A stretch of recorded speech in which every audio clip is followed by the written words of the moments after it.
Assalamualaikum warahmatullahi wabarakatuh. Perkenalkan, nama saya Rahmi dengan NIM L02 12010779. Di sini saya akan menjelaskan tentang rehabilitasi ekosistem terumbu karang.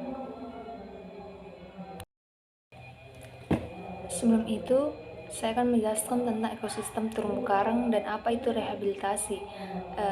Terumbu karang adalah sekumpulan hewan karang yang bersimbiosis dengan sejenis tumbuhan alga yang disebut dengan Zooxanthella. Dan rehabilitasi adalah upaya untuk mengembalikan peran ekosistem sebagai penyangga kehidupan biota laut.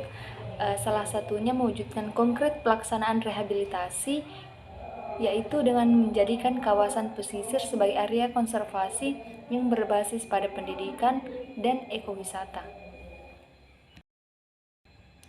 Ancaman ekosistem terumbu karang ada dua faktor, yakni faktor aktivitas antropogenik dan faktor alami.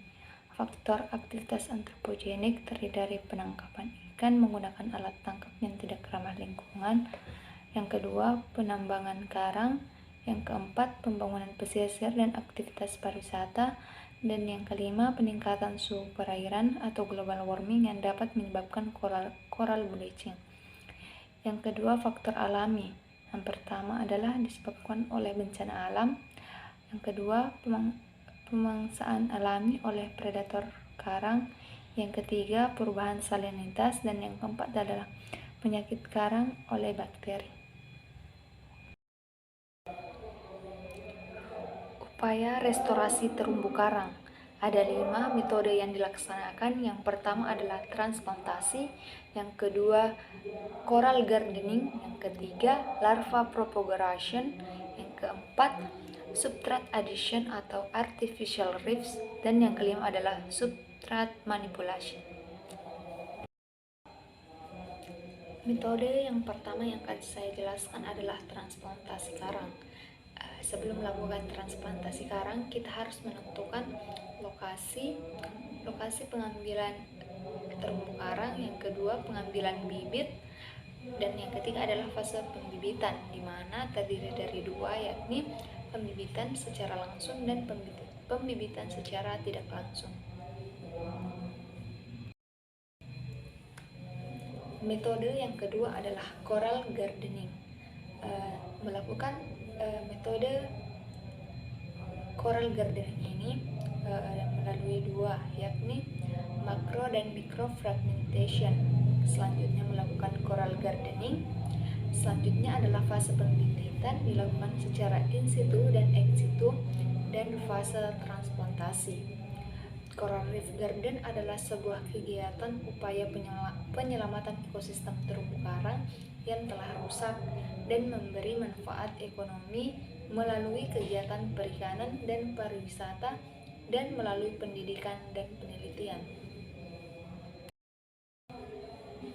Metode ketiga, yakni larva propagation. Bagian ini menjelaskan langkah-langkah pemulihan populasi karang melalui metode perbanyakan larva dengan memanfaatkan proses reproduksi seksual. Coral fragging atau pembanyakan adalah tindakan mengambil koloni karang yang sudah mapan dan memotong atau memecahkan menjadi koloni yang lebih kecil, disebut koloni anak, dan mengamankannya ke substrat buatan atau langsung ke terumbu alami.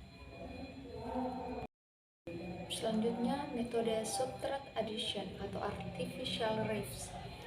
Terumbu karang buatan ini merupakan substrat buatan yang dibuat untuk ditumbuhi oleh karang sesuai dengan habitatnya. Dapat dilihat pada gambar.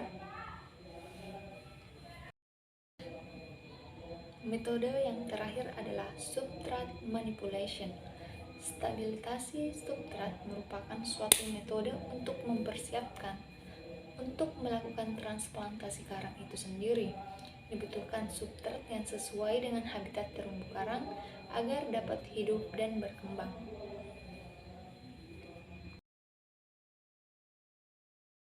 Mungkin hanya itu yang dapat saya sampaikan.